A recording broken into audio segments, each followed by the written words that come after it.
Growth రేటుకి సంబంధించి, జీడిపికి సంబంధించి, దాంతో పాటుగా వివిధ రకాలైనటువంటి ఏజెన్సీలు భారతదేశం యొక్క వృద్ధి స్టోరీ మొత్తాన్ని కూడా మనం డిస్కస్ చేయబోతున్నాం. దాంతో పాటుగా కొన్ని మోడల్ క్వశ్చన్స్ ని కూడా మనం డిస్కస్ చేస్తాం.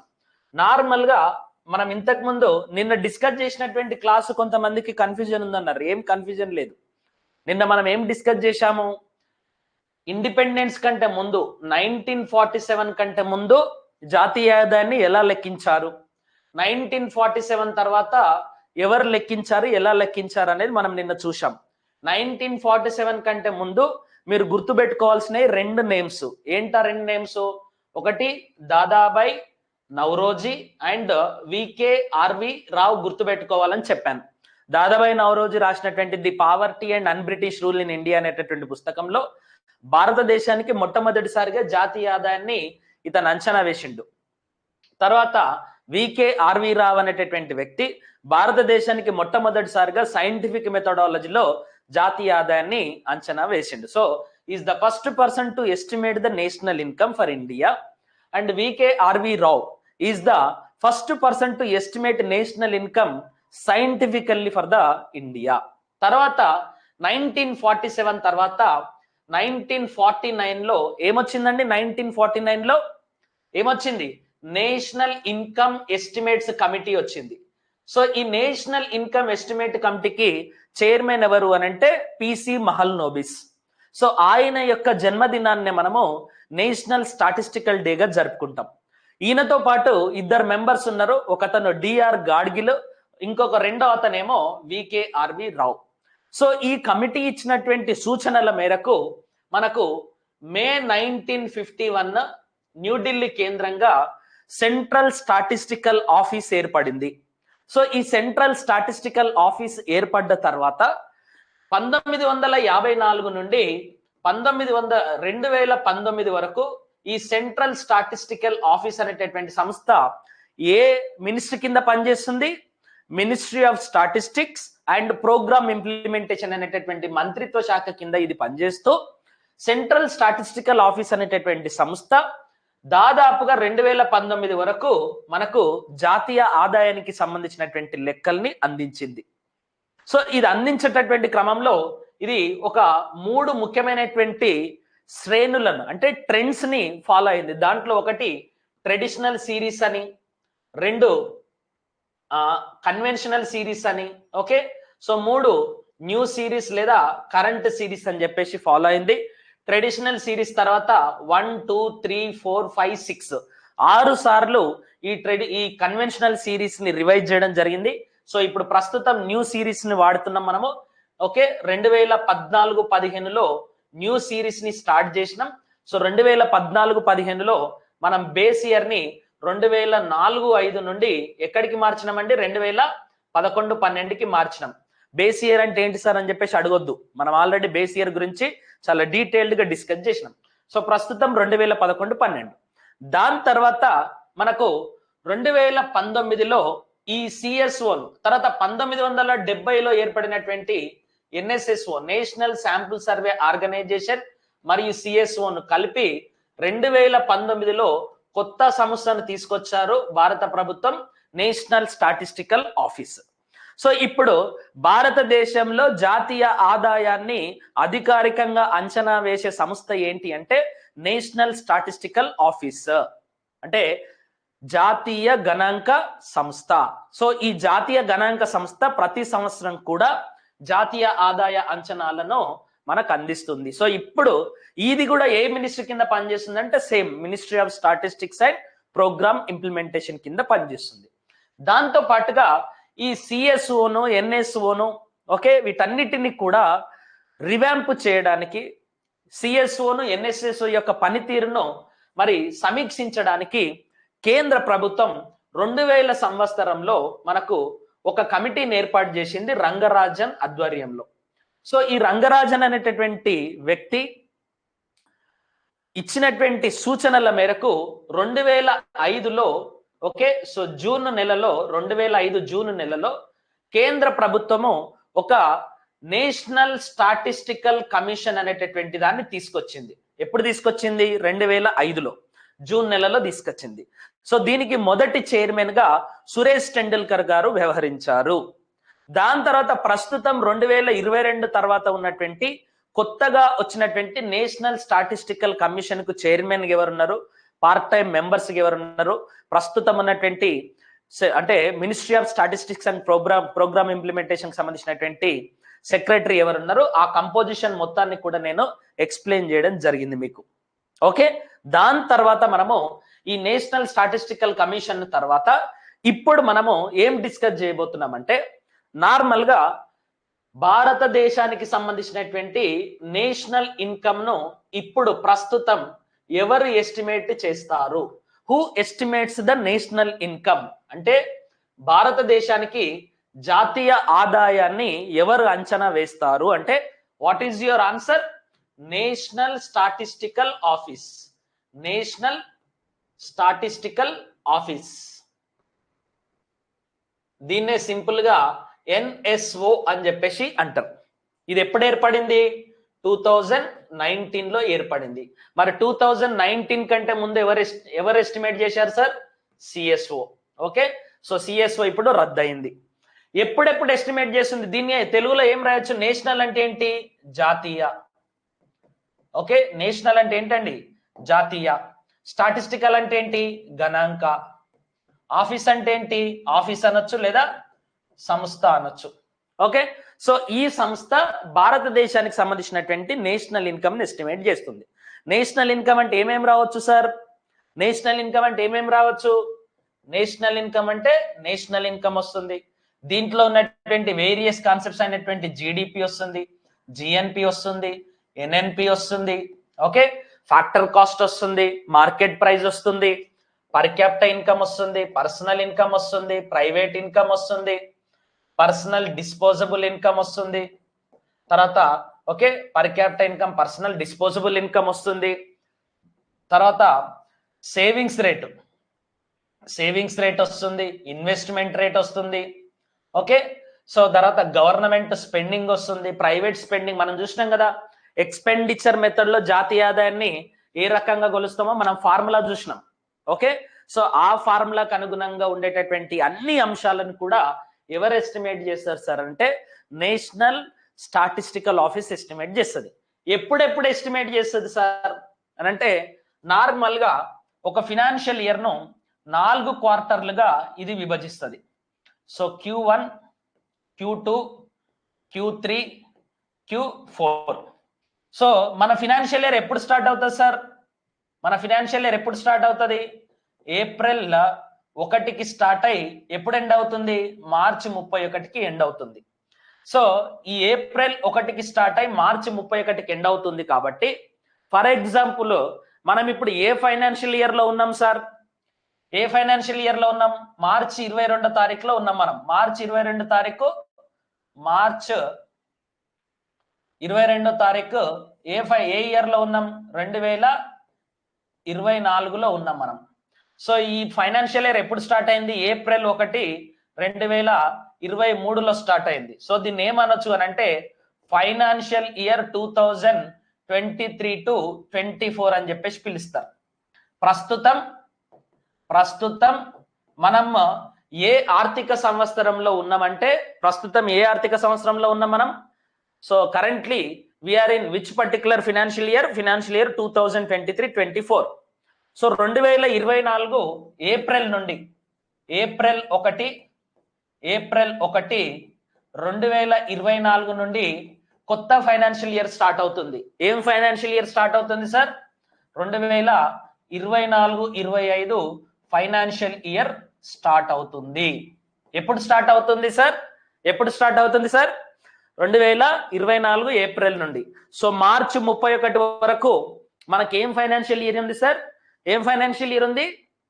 2023-24. మరి 2023-24 ఫైనాన్షియల్ ఇయర్ కి సంబంధించినటువంటి గ్రోత్ రేట్ రావాలంటే ఎప్పుడు వస్తుందండి?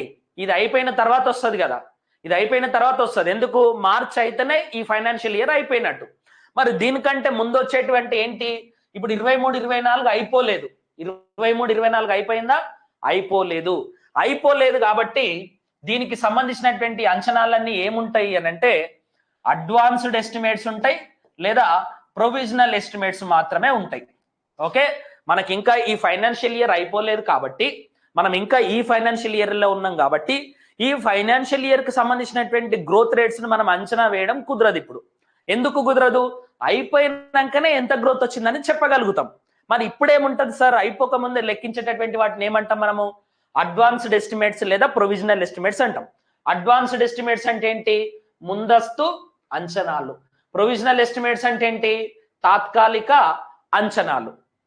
సో ఈ ఫైనాన్షియల్ ఇయర్ అంటే మార్చి 31 అయిపోయిన తర్వాత నెక్స్ట్ ఫినాన్షియల్ ఇయర్ లోకి మనం ఎంటర్ అయిన తర్వాత అప్పుడు ఈ ఫినాన్షియల్ ఇయర్ కి సంబంధించినటువంటి లెక్కలు మనకు కనిపిస్తాయి. సో ఇప్పుడు ఏ లెక్కలు మనకు అందుబాటులో ఉంటాయి? 2022-23 ఫైనాన్షియల్ ఇయర్ కి సంబంధించినటువంటి లెక్కలు మాత్రమే మనకు అందుబాటులో ఉంటాయి. 2022-23కు సంబంధించినటువంటి ఫైనాన్షియల్ ఇయర్ లెక్కలు మాత్రమే అందుబాటులో ఉంటాయి. ఇంకొకటి, ఇప్పుడు మనకి ఈ సంవత్సరం ఎకనామిక్ సర్వే వచ్చిందా? రాలేదు. ఎప్పుడు వస్తుంది? జూలైలో వస్తుంది. సో లాస్ట్ ఇయర్ మనకు ఎకనామిక్ సర్వే వచ్చింది. లాస్ట్ ఇయర్ ఏమొచ్చింది మనకు? ఎకనామిక్ సర్వే వచ్చింది. సో లాస్ట్ ఇయర్ వచ్చినటువంటి ఎకనామిక్ సర్వేను మనం ఏమంటాము? లాస్ట్ ఇయర్ వచ్చినటువంటి ఎకనామిక్ సర్వేను ఎకనామిక్ సర్వే 2022-23 అంటాం. ఓకే, ఎకనామిక్ సర్వే 2022-23 అంటాం. లాస్ట్ ఇయర్ ఫిబ్రవరిలో వచ్చింది కాబట్టి, ఈ ఫైనాన్షియల్ ఇయర్ లో వచ్చింది కాబట్టి ఈ ఎకనామిక్ సర్వే అంటాం. ఈ ఇయర్ సర్వే వచ్చిందా సార్? రాలేదు. మనకి ఎంతవరకు లెక్కలు అందుబాటులో ఉన్నాయి? ఇప్పుడు 22-23 వరకు మాత్రమే అందుబాటులో ఉన్నాయి. గుర్తుపెట్టుకోండి, 22-23 వరకు మాత్రమే మనకు అందుబాటులో ఉన్నాయి. 23-24కు సంబంధించినటువంటి లెక్కలు ఏమైనా అందుబాటులో ఉన్నాయంటే ఉన్నాయి. కానీ ఏం లెక్కలు అందుబాటులో ఉన్నాయి? అడ్వాన్స్డ్ ఎస్టిమేట్స్, ప్రొవిజనల్ ఎస్టిమేట్స్ ఉన్నాయి. ఓకే, సో మళ్ళీ మనము జూలైలో గనక సర్వే వస్తే అప్పుడు మనము పూర్తి స్థాయిలో జీడిపికి సంబంధించినటువంటి ట్రెండ్స్ ను, జీడిపికి సంబంధించినటువంటి లెక్కల్ని మనం అంచనా వేయొచ్చు. సో మన కోర్సు గ్రూప్ 2కి సంబంధించినటువంటి కోర్సు కాబట్టి మీరు జూలైలో వచ్చినటువంటి లెక్కల్ని మీరు కన్సిడర్ చేయాలి. తర్వాత ఏపీ వాళ్ళు ఎవరైతే ఉన్నారో వాళ్ళు పాత ఫైనాన్షియల్ ఇయర్ కి సంబంధించినటువంటి లెక్కల్ని మాత్రమే మీరు గుర్తుపెట్టుకోవాలి. పాత ఫైనాన్షియల్ ఇయర్ అంటే ఏంటి? 2022-23కు సంబంధించినటువంటి ఎకనామిక్ సర్వే ఏమైతే చెప్పిందో అదే గుర్తుపెట్టుకోవాలి. తర్వాత ఇప్పుడు ప్రతి క్వార్టర్ కి జీడిపి స్టాటిస్టిక్స్ వస్తాయి. ఈ నంబర్లను మనం గుర్తుపెట్టుకోవాలంటే ఎగ్జామినేషన్ లో ఇప్పటివరకు అడిగిన చరిత్ర లేదు. ఒకవేళ అడగాల్సినటువంటి పరిస్థితి వస్తే ఎక్కడన్నా సిగ్నిఫికెంట్ చేంజ్ జరిగితేనే అడుగుతాడు. అదర్వైజ్ ఈ లెక్కలను గుర్తుపెట్టుకోవాల్సినటువంటి అవసరం లేదు. మరి ఏం గుర్తుపెట్టుకోవాలి? Q1, Q2, Q3, Q4 గురించి అంటే కేవలం ఎందుకు గ్రోత్ పెరుగుతుంది, ఎందుకు గ్రోత్ తగ్గుతుంది, ప్రధానమైనటువంటి కారణాలు ఏంటి అనేటటువంటి ఒక కాన్సెప్చువల్ క్లారిటీని మాత్రమే మనం గుర్తుపెట్టుకోవాలి. ఇంకా మిగతా అంశాలు గుర్తుపెట్టుకోవాల్సినటువంటి అవసరం లేదు.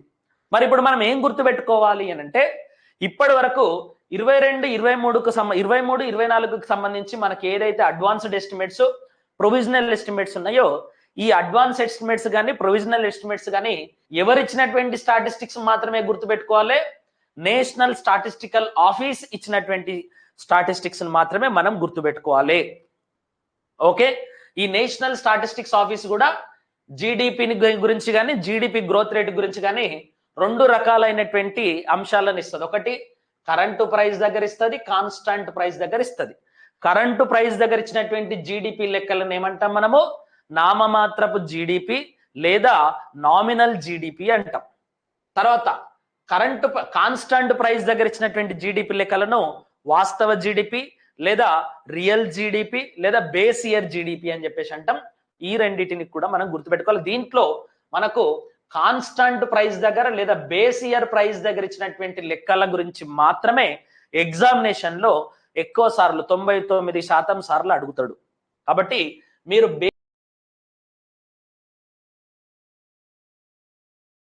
బేస్ ఇయర్ ప్రైజ్ లేదా రియల్ జీడిపికి సంబంధించినటువంటి లెక్కల్ని గుర్తుపెట్టుకోవడానికి మీరు ప్రయత్నం చేయాలి.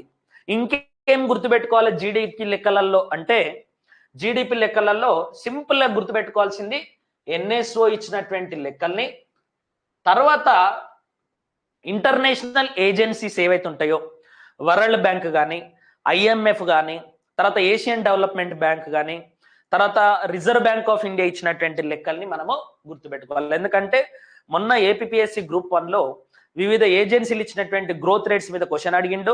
లాస్ట్ ఇయర్ యూపీఎస్సీలో కూడా క్వశ్చన్ అడిగిండు. వీటిని మనం గుర్తుపెట్టుకుంటే సరిపోతుంది.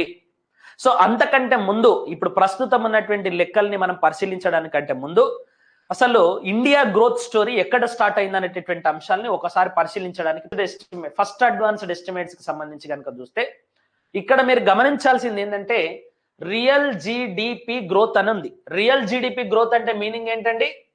వాస్తవ జీడిపి వృద్ధి అని గుర్తుపెట్టుకోండి. వాస్తవ జీడిపి వృద్ధి. సో 2023-24 నేను చెప్పినా కదా ఈ పర్టికులర్ ఫినాన్షియల్ ఇయర్ మనకు అయిపోలేదు, కానీ 23-24కు సంబంధించి మనకు అడ్వాన్స్డ్ ఎస్టిమేట్స్ ని ఎన్ఎస్ఓ వాళ్ళు ఇవ్వడం జరిగింది. ఎన్ఎస్ఓ సో ఎంత ఎస్టిమేట్ చేస్తున్నారో భారతదేశం యొక్క వృద్ధి రేటును 7.3%. ఈ నంబర్ను మీరు గుర్తుపెట్టుకోవాలి. ఏ ఇయర్ కి? 2023-24కి ఈ పర్టికులర్ నంబర్ ని గుర్తుపెట్టుకోవాలి. దీన్ని ఏమంటారండి? ఇక్కడ చూడండి, ఫస్ట్ అడ్వాన్స్డ్, ఓకే, దీన్ని ఏమంటారండి? First advanced estimates released by the national statistical office. India's economy is expected to grow 7.3% in the current fiscal year according to the first advanced estimates of the national statistical office. అంటే ఇక్కడ నేను ఏం చెప్పాను, తెలుగులో ఏమైతే చెప్పానో అదే particular అంశాలను ఇక్కడ చెప్తుండే. ఏమని చెప్తుండు? ఓకే, సో ఎన్ఎస్ఓ వారి మొదటి ముందస్తు అంచనాల ప్రకారం ఓకే, భారత వాస్తవ వృద్ధి రేటు 2023-24లో 7.3% ఉండబోతుంది. ఉంది అంటలేను నేను, ఉండబోతుంది. 7.3% ఉండబోతుంది. Most important, just right down. ఇక్కడ మీకు ఏం కనిపిస్తుందండి? వి షేప్డ్ రికవరీ కనిపిస్తుంది. చూడండి, ఇదేంది? 2020-21లో కరోనా ఉన్నది. సో కరోనా అంటేనే పడిపోతుంది ఆర్థిక వ్యవస్థ. ఓకే, వి షేప్డ్ రికవరీ కనిపిస్తుంది. సో ఒక్క నిమిషం దీన్ని రాసుకోండి.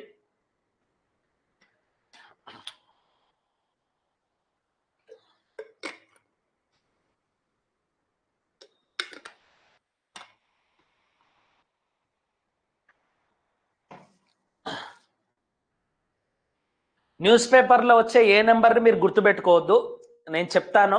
రెండవది, న్యూస్ పేపర్లో ఏ నెంబర్ వచ్చినా కూడా నంబర్ను గుర్తుపెట్టుకోకుండా ఈ నెంబర్ ఎందుకు వస్తుంది, దీని వెనుక కారణాలు ఏంటి, ఆ సంస్థ చెప్పేటటువంటి కారణాలు ఏంటి అనేది మాత్రమే మీరు చదవడానికి ప్రయత్నం చేయాలి తప్ప మిగతాది ఏ నెంబర్ కూడా గుర్తుపెట్టుకోవద్దు. ఎవరు ఇచ్చినటువంటి నెంబర్ గుర్తుపెట్టుకోవాలి? Only NSO. సో ఈ ఎన్ఎస్ఓ మీకు కోర్సు వ్యాలిడిటీ ఉన్న రోజులు వాళ్ళు ఎప్పుడు ఏది చెప్పినా కూడా నేను క్లాస్లో ఎక్స్ప్లెయిన్ చేస్తాను, మీరు వర్రీ కావాల్సిన అవసరం లేదు. ఓకే, సో కన్ఫ్యూజ్ కావద్దు. సో ఇక్కడ చూడొచ్చు మీరు. సో ఇక్కడ జస్ట్ నేను మీకు అబ్జల్యూట్ నంబర్ మాత్రమే చూపించిన, ఇంకొంచెం డీటెయిల్డ్గా ఇక్కడ కనుక వస్తే మీరు, సో ఇక్కడ చూడండి. సో 2012-13లో 5.3% దగ్గర ఉన్నటువంటి గ్రోత్ రేటు మనకు 15-16కి వచ్చేవరకల్లా, సో 15-16కి వచ్చేవరకల్లా 8.3%కి వచ్చింది.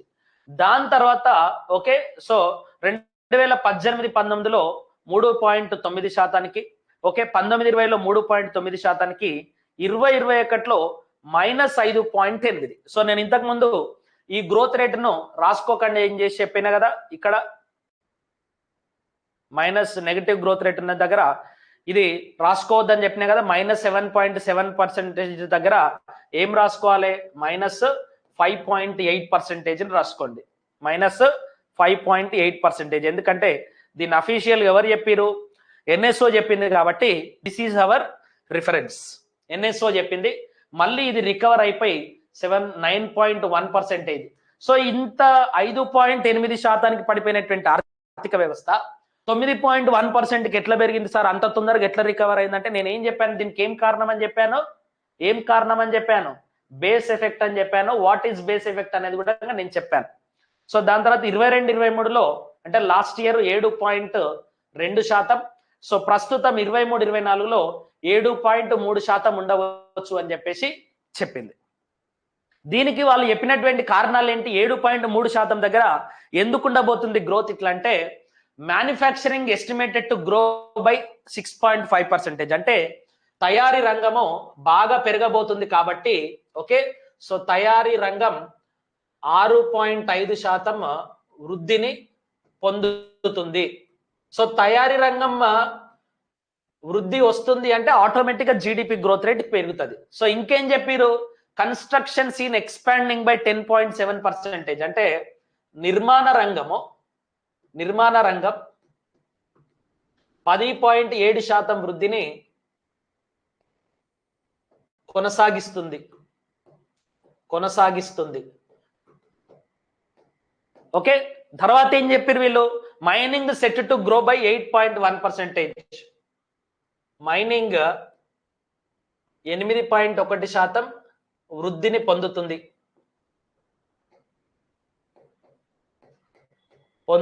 ఇంకేం చెప్పారు, ఇండస్ట్రీ టు గ్రో 7.9%, పరిశ్రమల వృద్ధి 7.9% ఉండబోతుంది. ఇవన్నీ అడ్వాన్స్ ఎస్టిమేట్స్ కాబట్టి పొందబోతుంది అని చెప్పేసి చెప్పినాం. ఓకే, అండ్ అదర్ ఏజెన్సీస్ ఎంత గ్రోత్ రేట్ ఇచ్చినాయి అనేది కూడా ఇక్కడ ఇచ్చాను. ఇది అవసరం లేదు, సో దీనికి ఇంకా లేటెస్ట్ నంబర్ వచ్చింది. సో ఇదేం రాసుకోకండి, నేను లేటెస్ట్ నెంబర్ చెప్తాను, జస్ట్ ఇవి రాసుకోండి. సో మిమ్మల్ని అడుగుతాడు ఎగ్జామినేషన్ లో 100% అడుగుతాడు. ఏమని అడుగుతాడు, నేషనల్ స్టాటిస్టికల్ ఆఫీస్ వాళ్ళు భారత వృద్ధి రేటుని 23-24లో 7.3% అంచనా వేసిరు కదా. ఎందుకు అంచనా వేసిరు, ఏ రీజన్స్ వలనంటే ఈ 4 రీజన్స్ యాజ్ ఇట్ ఈస్ గా కూడా ఇవ్వచ్చు. సో తయారీ రంగం పెరుగుతుంది, నిర్మాణ రంగం పెరుగుతుంది, మైనింగ్ పెరుగుతుంది, పారిశ్రామిక వృద్ధి రేటు పెరుగుతుంది, కాబట్టి ఆటోమేటిక్ గా యాన్యువల్ జీడిపి గ్రోత్ రేట్ కూడా పెరుగుతుంది.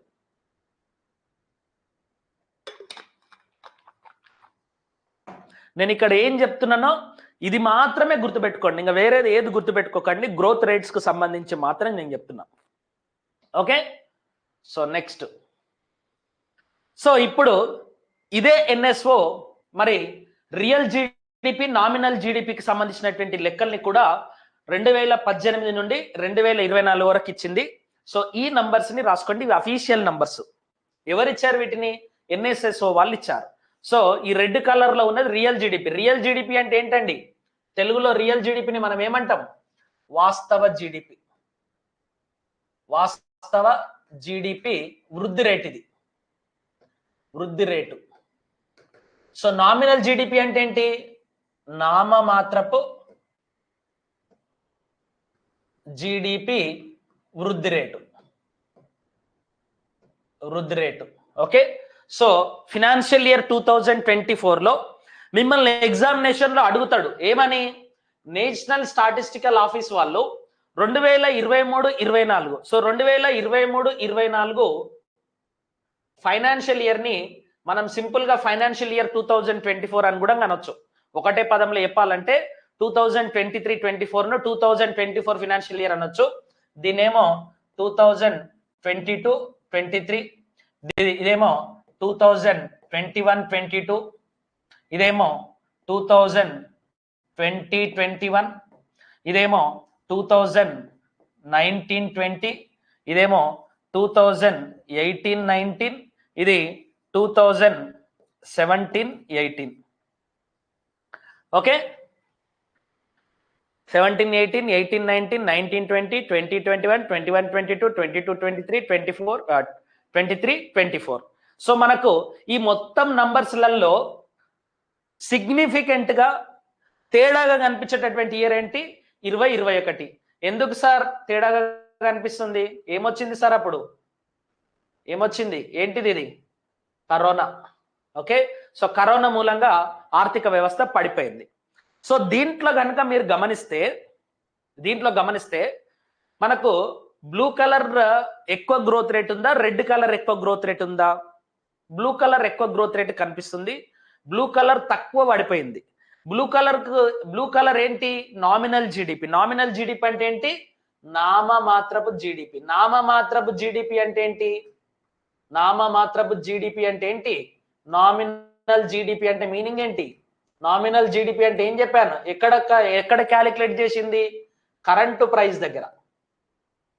కరెంటు ప్రైస్ దగ్గర. కరెంటు ప్రైస్ అంటే ఏంటి? ప్రస్తుత ధరలు, వర్తమాన ధరలు, ఎగ్జిస్టింగ్ ప్రైజెస్. సో కరెంటు ధరలలో ఏం ఇన్క్లూడ్ అయి ఉంటుందండి? ఏం ఇన్క్లూడ్ అయి ఉంటుంది? ఇన్ఫ్లేషన్ ఉంటుంది. సో ధరలలో మార్పు ఉంటుంది, ద్రవ్యోల్బణం ఉంటుంది. కాబట్టి మరి ఇంతకు ముందు 10 రూపాయలు ఉన్నటువంటి వస్తువు 20 రూపాయలు కనిపిస్తుంది కాబట్టి జీడిపి పెరిగినట్టుగా కనిపిస్తుంది. సో ఆర్థిక వ్యవస్థలో సాధారణంగా నామమాత్రపు జీడిపి గ్రోత్ రేట్ అనేది ఎక్కువ కనిపిస్తుంది, రియల్ జీడిపి గ్రోత్ రేట్ అనేది తక్కువ కనిపిస్తుంది. So in a general perspective view, so the nominal GDP growth rate seems to be higher and real GDP growth rate seems to be lower, because in nominal GDP growth rate inflation is included, but in real GDP growth rate inflation is removed and the GDP growth rate is calculated by using the base year prices or constant year prices. Okay, so telugulo cheppali anante వాస్తవ జాతీయ ఆదాయంలో red colour లో ఉన్నదంతా వాస్తవ జాతీయ ఆదాయం. So ఈ వాస్తవ జాతీయ ఆదాయంలో మరి ఇన్ఫ్లేషన్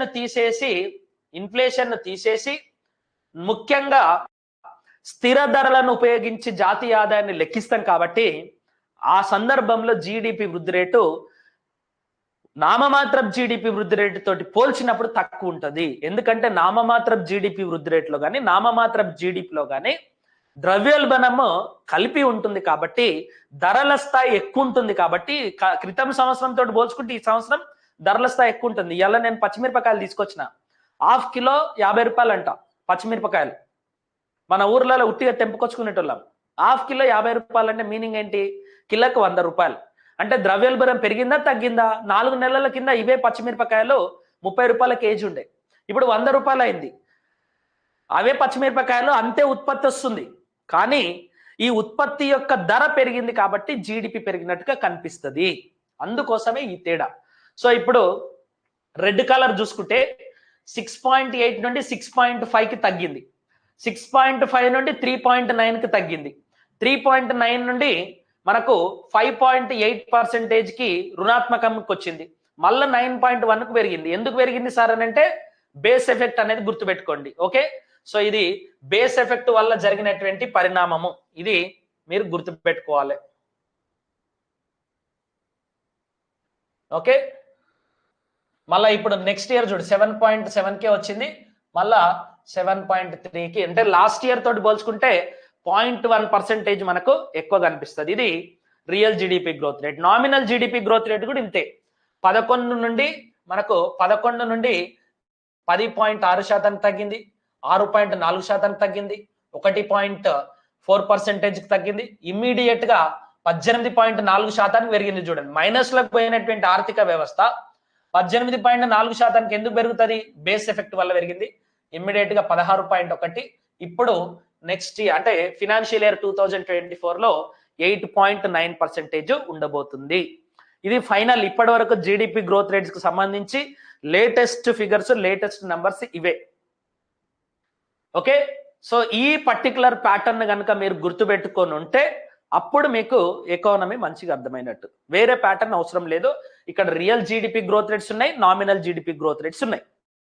సో ఇంకొక సూత్రం చెప్తా మీకు. ఎగ్జామినేషన్ లో మిమ్మల్ని అడిగేటటువంటి క్వశ్చన్ జీడిపి గురించి అడుగుతున్నాడా, జీడిపి వృద్ధి రేటు గురించి అడుగుతున్నాడా? ఓకే, సో జీడిపి గురించి అడుగుతున్నాడా, జీడిపి వృద్ధి రేటు గురించి అడుగుతున్నాడా? ఇక్కడ జీడిపి వృద్ధి రేట్ అంటే ఏంటి? పర్సెంటేజ్ కి సంబంధించినటువంటి వాల్యూ. జీడిపి అంటే ఏంటి? Absolute numbers. అబ్జల్యూట్ నంబర్స్ అంటే ఏంటి? ఇది రూపాయలలోనైనా ఉండొచ్చు లేదా డాలర్స్ లోనైనా ఉండొచ్చు, రూపాయలలోనైనా ఉండొచ్చు, డాలర్స్ లోనైనా ఉండొచ్చు. జీడిపి గ్రోత్ రేట్ దేంట్లో ఉంటుంది? పర్సెంటేజ్ రూపంలో ఉంటుంది. మనం చూసే లెక్కలు ఏంటి? దేనికి సంబంధించినవి? పర్సెంటేజ్ కి సంబంధించినవి. జీడిపి అంటే ఏంటి? అబ్సల్యూట్ నంబర్ కు సంబంధించింది. ఫర్ ఎగ్జాంపుల్ ఇంకొక లెక్క చెప్తా. ఇప్పుడు 100, ఇక్కడ చూడండి, చాలా జాగ్రత్తగా గమనించండి. ఇది 100 110 అయింది. 100 ఏమైంది? 110 అయింది. 110 115 అయింది. 115 118 అయింది. 118 120 అయింది. 120 140 అయింది. ఓకే, ఇవి లక్షల కోట్లు అనుకోండి సింపుల్ గా. 100 110 అయింది, 115 118 అయింది, 118 120 అయింది, 120 140 అయింది.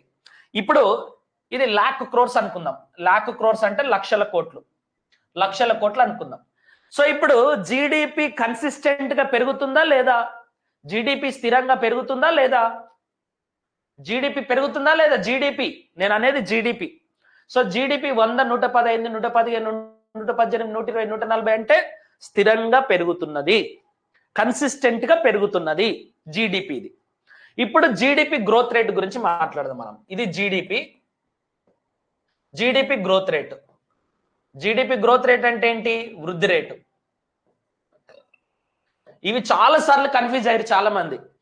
ఇప్పుడు 100 110 అయింది కదా, 100 110 అయినప్పుడు ఎంత పర్సెంటేజ్ ఇంక్రీజ్ అయినట్టండి? 100 110 అంటే 10% ఇంక్రీజ్ అయింది. ఇక్కడ 110 115 అయింది. 110 ఎంత అయింది? 115 అయింది. 115 అవ్వడం అంటే మీనింగ్ ఏంటి? ఓకే, సో ఎంత శాతం ఇంక్రీజ్ అయినట్టు ఇక్కడ? 4 పాయింట్ సంథింగ్, 4 పాయింట్ సంథింగ్. 115 118 అయింది. సో 115 118 అని అంటే ఎంత శాతం ఇంక్రీజ్ అయినట్టు? 3 పాయింట్ సమ్ పర్సెంటేజ్. 118 120 అయింది. 118 120 అంటే ఏంటి? 2 పాయింట్ సమ్ పర్సెంటేజ్. 120 140 అయింది అంటే 20 పెరిగింది. 20 పెరగడం అంటే ఏంటి? ఆల్మోస్ట్ 16% పెరిగింది. జీడిపి స్థిరంగా పెరిగింది, స్థిరంగా పెరిగింది. Okay, consistently increased, consistently increased. GDP growth rate consistence ఉందా? చూడండి ఒకసారి గమనించండి. జీడిపి కన్సిస్టెంట్గా ఉంది, కానీ గ్రోత్ రేట్ ఇక్కడ 10 ఉన్నది, మళ్ళీ పడిపోయి 4కి వచ్చింది. 4 నుండి పడిపోయి మళ్ళీ 3కి వచ్చింది. 3 నుండి పడిపోయి 2కి వచ్చింది. 2 నుండి మళ్ళీ 16%కి పోయింది. సో ఇక్కడ ఇన్కన్సిస్టెంట్ ఉన్నది, అంటే అస్థిరంగా ఉన్నది. ఇది అస్థిరంగా, ఇన్కన్సిస్టెన్సీ, ఇన్కన్సిస్టెన్సీ. ఈ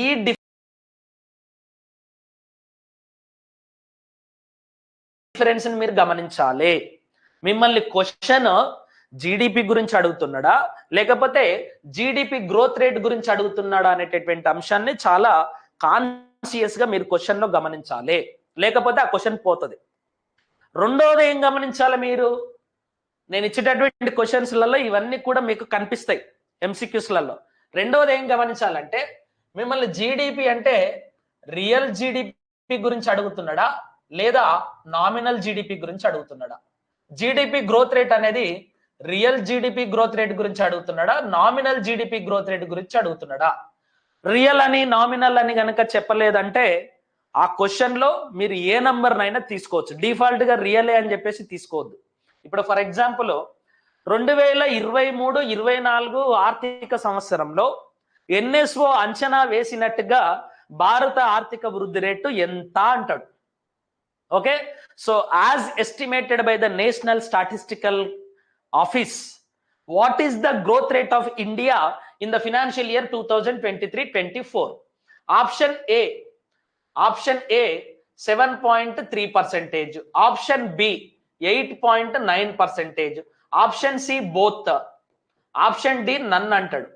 సో మీరేం చేస్తారు? 7.3% చూజ్ చేస్తారు, ఎందుకంటే ఈ నెంబర్ను బాగా గుర్తుపెట్టుకున్నారు కదా మైండ్ లా. సో మీ మైండ్ ఇమ్మీడియట్ గా ఆప్షన్ ఏ ఎంచుకుంటుంది. కానీ క్వశ్చన్ ఏమి అడిగిండు? 23-24లో భారత ఆర్థిక వృద్ధి రేటు ఎన్ఎస్ఓ ఎంత అంచనా వేసింది అన్నాడు. 2 అంచనా వేసింది కదా, మీకు ఓన్లీ ఇదే ఎందుకు కనిపిస్తుంది, ఇదెందుకు కనిపించదు? 2 అంచనా వేసింది, 7.3 అంచనా వేసింది, 8.9 అంచనా వేసింది. నీకు రియల్ గ్రోత్ రేటా నామినల్ గ్రోత్ రేట్ అని అడగలేదు కదా. అది అడిగినప్పుడు మాత్రమే నువ్వు గమనించాలి. అందుకోసమే క్వశ్చన్ చాలా స్పష్టంగా చదవాలి. అర్థమవుతుందా? రెండవది ఏమంటాడు అనంటే మీకు అంటే చాలా ట్రిక్కీ క్వశ్చన్స్ ఉంటాయి జీడిపి గ్రోత్ రేట్లో, అర్థమైనట్టే ఉంటాయి కానీ ఓకే. సో మనం కొంచెం మర్చిపోతున్నాం కాబట్టి ఈ తేడాలన్నిటిని కూడా గమనించి మీరు వ్యవస్థను చూడాలి. So nominal GDP growth rate యొక్క గ్రాఫ్ కనుక చూస్తే, నేను ఇక్కడ గీసిన గ్రాఫ్ ఓకే, బ్లూ కలర్ లో ఉన్నటువంటి గ్రాఫ్, అదే గ్రాఫ్ ను ఇక్కడ చూపిస్తుంది. ఇది నామినల్ జీడిపికి సంబంధించినటువంటి గ్రోత్ రేటు. సో నామినల్ జీడిపిలో కూడా మనకు వి షేప్డ్ రికవరీ కనిపిస్తుంది. సో ఈ -1.4 ఉన్నది 18.4 ఎందుకు పోయింది సార్ అని అంటే, మిమ్మల్ని అడిగితే ఏం చెప్తారు మీరు? Base effect. సో నిన్న ఎక్స్ప్లెయిన్ చేసిన నేను వాట్ ఈస్ బేస్ ఎఫెక్ట్ అనేది నేను ఎక్స్ప్లెయిన్ చేసిన. బేస్ ఎఫెక్ట్ ను తెలుగులో ఏమంటాం? ఆధార ప్రభావం అంటాం. ఓకే, సో ఇది ఒక్కసారి రాసుకోండి.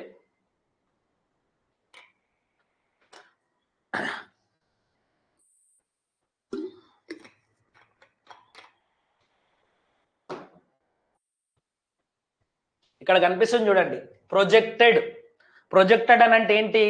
ఇంకా ఇది కంప్లీట్ కాకముందే ఓకే మనం దీన్ని అంచనా వేసినామని అర్థం. ఓకే, నౌ నెక్స్ట్ మీరు గమనిస్తే ఇక్కడ 3 పదాలు ఉన్నాయి, జస్ట్ గమనించండి. Private spending, government spending, investment. ఈ పదాలు ఏడ చూసినాం మనం?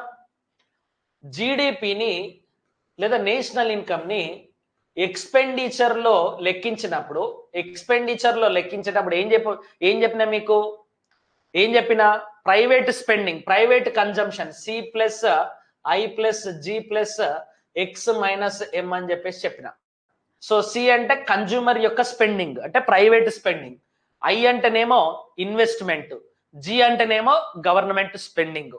సో ఇక్కడ కన్జ్యూమర్ స్పెండింగ్ నే అకాడమిక్ పాయింట్ ఆఫ్ వ్యూలో ఏం చెప్పినా నేను? ఏమని చెప్పాను? ప్రైవేట్ ఫైనల్ కన్జంప్షన్ ఎక్స్పెండిచర్ అంటారు దీన్ని. ఏమంటారు దీన్ని? Private final consumption expenditure. దాని తర్వాత government final consumption expenditure. Okay, government final consumption expenditure అని చెప్పేసి అంటారు. వీటిని మీరు గుర్తుపెట్టుకోవాలి. తర్వాత గ్రాస్ ఫిక్స్డ్ క్యాపిటల్ ఫార్మేషన్ అంటారు. GFCF అంటే ఏంటి? Gross fixed capital formation. వీటికి తెలుగు పదాలు కూడా నేను చెప్పిన. సో వీటిని చూసి కన్ఫ్యూజ్ కావద్దు. నేను ఈ పదం చెప్పిన, మీకు ఈ పదం కూడా చెప్పిన. సో ఇప్పుడు వీటిని గమనిస్తే ఒకసారి ప్రైవేట్ స్పెండింగ్ రెడ్ గీతను గమనించండి. ప్రైవేట్ స్పెండింగ్ 21లో పడిపోయిందా లేదా? పడిపోయింది. ఎందుకు పడిపోయింది సార్? కరోనా సంక్షోభం వచ్చింది, ఎవరికడ పైసలు లేకుండా ఖర్చు పెట్టలేదు. తర్వాత 22కి పెరిగిందా? పెరిగింది. తర్వాత 23కు తగ్గింది. ఎందుకు తగ్గింది సార్ అంటే 21 నుండి 22కి మనకు బేస్ ఎఫెక్ట్ ఉన్నది కాబట్టి పెరిగినట్టుగా కనిపిస్తుంది. కానీ వాస్తవంగా 7.5% అనేది కరోనా కంటే ముందు ఉన్నటువంటి 5.2% దగ్గర ఉంటుంది. అందుకోసమే బిఫోర్ కరోనా పీరియడ్ ఎంత ఉండే ఆ స్థాయికి మళ్ళీ మనం రికవర్ అయినామా లేదనేది నెక్స్ట్ ఇయర్ తెలుస్తుంది. సో ప్రైవేట్ స్పెండింగ్ అనేది ఇప్పుడు ఫినాన్షియల్ ఇయర్ 2024లో మాత్రం తగ్గింది, 4.4%కి వచ్చింది. ఇది ప్రైవేట్ స్పెండింగ్. తర్వాత గవర్నమెంట్ స్పెండింగ్ బ్లూ కలర్ చూసుకోండి. గవర్నమెంట్ స్పెండింగ్ కూడా తగ్గింది. తగ్గిందా లేదా? 3.9 నుండి -0.9%కి వచ్చింది. మనం pro cyclical fiscal policy, counter cyclical fiscal policy గురించి మాట్లాడినాం. ఎక్కడ మాట్లాడినాం మనము? పబ్లిక్ ఫైనాన్స్ లో మాట్లాడినాం. పబ్లిక్ ఫైనాన్స్ లో గవర్నమెంట్ యొక్క స్పెండింగ్ సాధారణంగా రిసీషన్ వచ్చినప్పుడు తగ్గుతుందని చెప్పినా, పెరుగుతుందని చెప్పినా? తగ్గుతుందని చెప్పిన. కానీ ప్రో సైక్లికల్ ఫిస్కల్ పాలసీ కాకుండా okay counter cyclical fiscal policy కనుక మనం వాడితే అప్పుడు సంక్షోభం వచ్చినప్పుడు గవర్నమెంట్ స్పెండింగ్ కనుక పెరిగితే జీడిపి గ్రోత్ రేట్ అనేది కూడా పెరుగుతుంది. ఈ స్థాయికి పడిపోయేటటువంటి అవకాశం అనేది ఉండదు అని చెప్పేసి నేను చెప్పాను. ఓకే, వాటికి స్టాటిస్టికల్ ప్రూఫ్స్ అన్ని కూడా ఇక్కడ ఉన్నాయి. తర్వాత గవర్నమెంట్ స్పెండింగ్ మళ్ళీ పెరిగింది. ఎందుకు పెరిగింది అని అంటే మళ్ళీ బేస్ ఎఫెక్ట్. ఆత్మనిర్భర్ అభియాన్ అని చెప్పేసి తీసుకొచ్చి గవర్నమెంట్ స్పెండింగ్ ను పెంచింది. తర్వాత ఇగో ఫినాన్షియల్ ఇయర్ 2023లో భారీగా తగ్గించింది గవర్నమెంట్ స్పెండింగ్. మళ్ళీ ఈ ఇయర్ పెంచడానికి ప్రయత్నం చేసింది. అంటే గవర్నమెంట్ స్పెండింగ్ లో కూడా కన్సిస్టెన్సీ లేదు. ఈ కన్సిస్టెన్సీ లేకపోతే ఏమవుతుంది అని అంటే, గవర్నమెంట్ స్పెండింగ్ లేకపోతే డిమాండ్ స్టిమ్యులేట్ కాదు. ప్రభుత్వం ఎంత ఖర్చు పెడితే అంత డిమాండ్ ఉంటుంది, అంత జీడిపి పెరుగుతుంది. తర్వాత ఇన్వెస్ట్మెంట్ కి సంబంధించింది కనుక గమనిస్తే, ఎంత ఇన్వెస్ట్మెంట్ ఉంటే అంత గ్రోత్ వస్తుంది. ఎక్కడైతే స్పెండింగ్ తగ్గుతుందో అక్కడ మీకు లో గ్రోత్ రేట్ కనిపిస్తుంది. ఎక్కడైతే స్పెండింగ్ పెరుగుతుందో అక్కడ మీకు హై గ్రోత్ రేట్ అనేది కనిపిస్తుంది. సో ఇక్కడ చూడండి, ఇన్వెస్ట్మెంట్ 20లోనే పడిపోయింది, ఇది ఇంకా పడిపోయింది కరోనా వచ్చేవరకల్లా. సో మెల్లగా మళ్ళీ బేస్ ఎఫెక్ట్ మూలంగా రికవర్ అయింది. సో ఇప్పుడు ప్రస్తుతం 10.3% అంటే private investment gross fixed capital formation అనేది సో పాజిటివ్ మోడ్ లో ఉన్నది. కాబట్టి ఈ ఇయర్ మనము అత్యధికమైనటువంటి వృద్ధి రేటును సాధించడానికి అవకాశం ఉన్నది. సార్ ఈ నెంబర్లు గుర్తుపెట్టుకోవాలన్నా వద్దు, మరి ఏం గుర్తుపెట్టుకోవాలి? ప్రైవేట్ స్పెండింగ్ కి, గవర్నమెంట్ స్పెండింగ్ కి, గ్రాస్ ఫిక్స్డ్ క్యాపిటల్ ఫార్మేషన్ కు ఉన్నటువంటి రిలేషన్ ఏంటి అని అంటే, ఇవి ఎప్పుడైతే పెరుగుతుందో అప్పుడు జీడిపి కూడా పెరుగుతుంది, ఇవి ఎప్పుడైతే తగ్గుతాయో అప్పుడు జీడిపి కూడా తగ్గుతుంది. ఓకే, ఇది మాత్రం గుర్తుపెట్టుకోండి సరిపోతుంది. ఓకే, సో తర్వాత ఇదే సందర్భంలో నేషనల్ స్టాటిస్టికల్ ఆఫీస్ ఏ రంగము ఎంత గ్రోత్ రేటును నమోదు చేస్తుంది అనేటటువంటి అంశాన్ని కూడా ఇచ్చింది. ఇది ఎవరు ఇచ్చారు? NSSO ఇచ్చింది.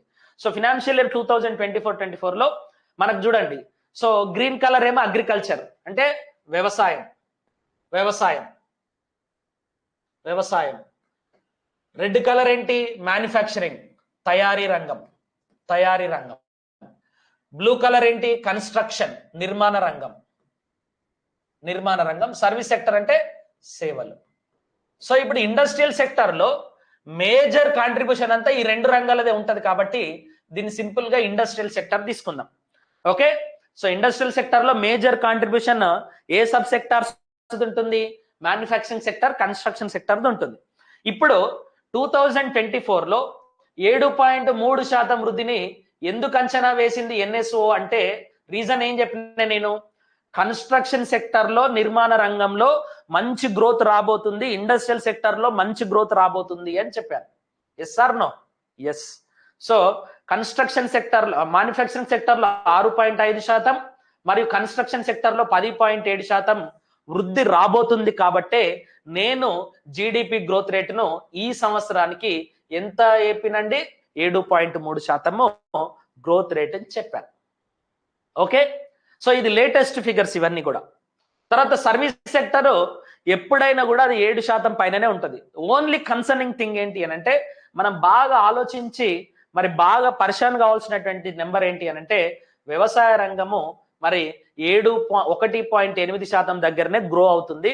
సో మనం భారతదేశం ఎస్టిమేట్ చేసింది ఒక 4% కన్నా దీన్ని పెంచాలనుకున్నాం కానీ పెంచలేకపోయినాము. ఒకసారి ఫినాన్షియల్ ఇయర్ 20 నుండి ఫినాన్షియల్ ఇయర్ 24 వరకు గమనిస్తే అగ్రికల్చర్ గ్రోత్ రేట్ 6.2 నుండి 4.1కి వచ్చింది, తర్వాత 3.5కి తగ్గింది, తర్వాత 4%కి తగ్గింది. ఈ సంవత్సరం ఇంకా తగ్గి 1.8కి వచ్చింది. ఈ నంబర్లు గుర్తుపెట్టుకోవాలన్నా సార్ అంటే గుర్తుపెట్టుకోవాలి. ఎప్పుడు గుర్తుపెట్టుకోవాలి సార్ అంటే, మీకు 3 చాప్టర్లు సపరేట్ ఉన్నాయి. అగ్రికల్చర్ చాప్టర్ సపరేట్ ఉంది, ఇండస్ట్రియల్ చాప్టర్ సపరేట్ ఉన్నది, సర్వీస్ సెక్టర్ చాప్టర్ కూడా సపరేట్ ఉన్నది. ఈ 3 కూడా ఇండివిజువల్ చాప్టర్స్ ఉన్నాయి మీకు. సో ఇండివిజువల్ చాప్టర్ వచ్చినప్పుడు అగ్రికల్చర్ గ్రోత్ రేట్ గురించి మళ్ళీ నేను 20 నుండి 24 వరకు చెప్తాను, అప్పుడు గుర్తుపెట్టుకుందరు. ఇప్పుడు మాత్రం ఈ ఒక్క నంబర్ గుర్తుపెట్టుకోవడానికి ప్రయత్నం చేయండి. ఏం నంబరు? ఫినాన్షియల్ ఇయర్ 2023-24 కి సంబంధించినటువంటి నంబర్లు గుర్తుపెట్టుకోవడానికి ప్రయత్నం చేయండి. ఓకే, సో ఇది సబ్ సెక్టార్స్ కు సంబంధించినటువంటి latest figures.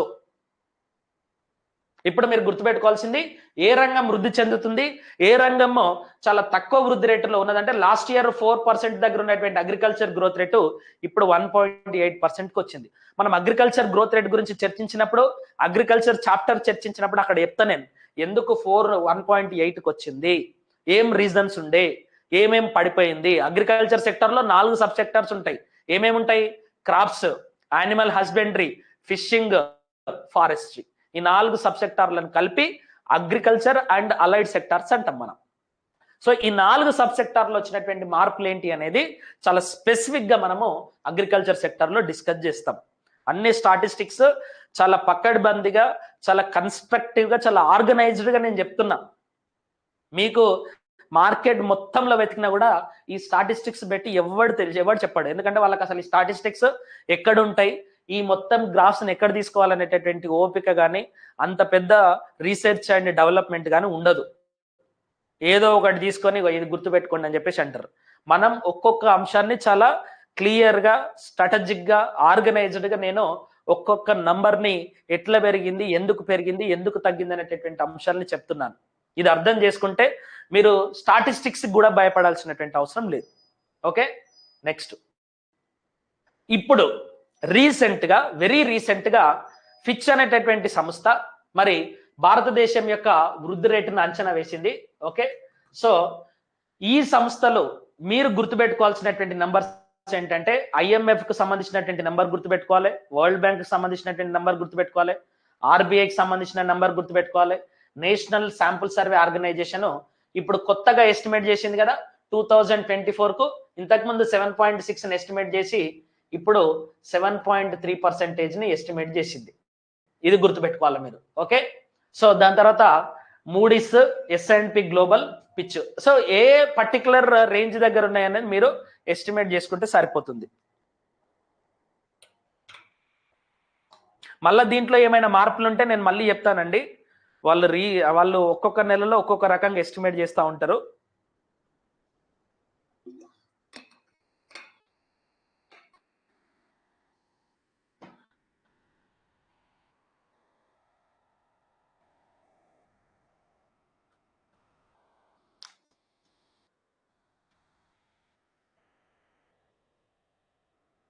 Okay,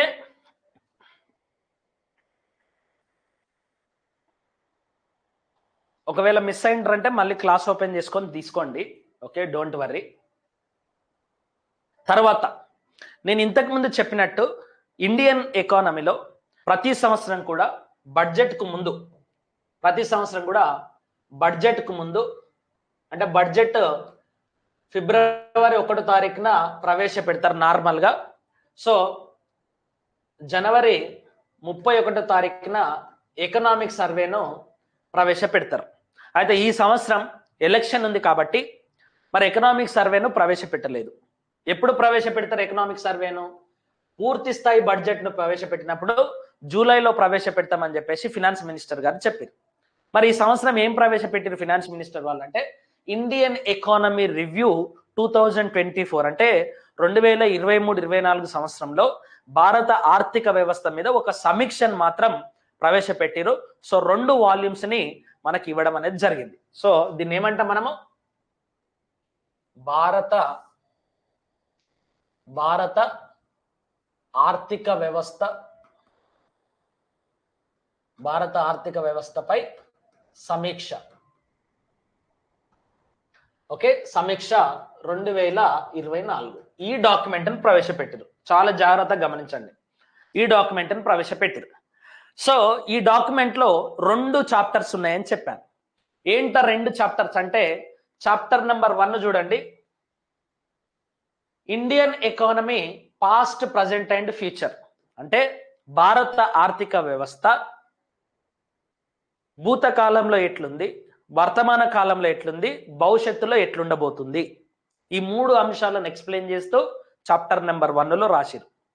chapter number 2లో ఏం రాసిరు? What made the Indian economy resilient. అంటే భారత ఆర్థిక వ్యవస్థ ప్రపంచ ఆర్థిక వ్యవస్థ కేవలం 3% వృద్ధిని నమోదు చేస్తున్నటువంటి కాలంలో కూడా 7% పైగా వృద్ధిని నమోదు చేయడానికి దోహదం చేసినటువంటి అనుకూల అంశాలు ఏంటి అని చాప్టర్ 2లో చెప్పింది. ఈ 2 కూడా మోస్ట్ ఇంపార్టెంట్ మనకు. సో దీన్ని తెలుగులో చెప్పాలి అని అంటే, భూత, వర్తమాన, భవిష్యత్తులో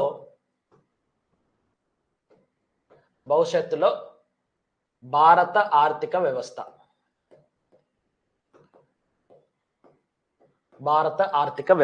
తర్వాత what made the Indian economy resilient. భారత అనుకూల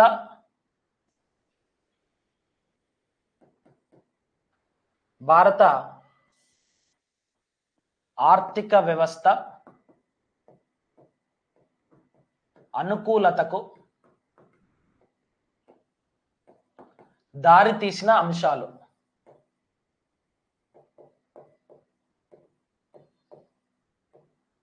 భారత అనుకూలతకు దారితీసిన అంశాలు. సో ఈ రెండు కూడా ఇండియన్ ఎకానమీ రివ్యూ 2024లో మోస్ట్ ఇంపార్టెంట్. దీంట్లోనే భారతదేశానికి సంబంధించినటువంటి వృద్ధి రేటు గురించి మాట్లాడడానికి ప్రయత్నం చేసిరు. ఓకే, సో మనం ఒక్కసారి ఈ ఫస్ట్ చాప్టర్ ఏదైతుందో, ఏంటి ఫస్ట్ చాప్టరు, పాస్ట్ లో, ప్రజెంట్ లో, ఫ్యూచర్ లో భారత ఆర్థిక వ్యవస్థ ఏం చేయబోతుంది అనేటటువంటి అంశానికి సంబంధించి కొన్ని అంశాలు ఇచ్చిండు. సో దాంట్లో ఇదంతా కూడా నేను మళ్ళీ ఎక్స్ప్లెయిన్ చేస్తాను వైట్ పేపర్ మీద, తర్వాత ఇండియన్ రివ్యూ మీద సపరేట్ క్లాస్ ఉంటుంది కాబట్టి ఇప్పుడు నేను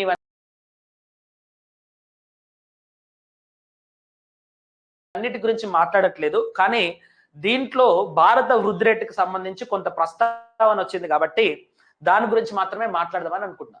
సో దీంట్లో projected at 7%, potentially extending into 25. ఇది ఒక్కటే చూడండి, మిగతా చూడకండి.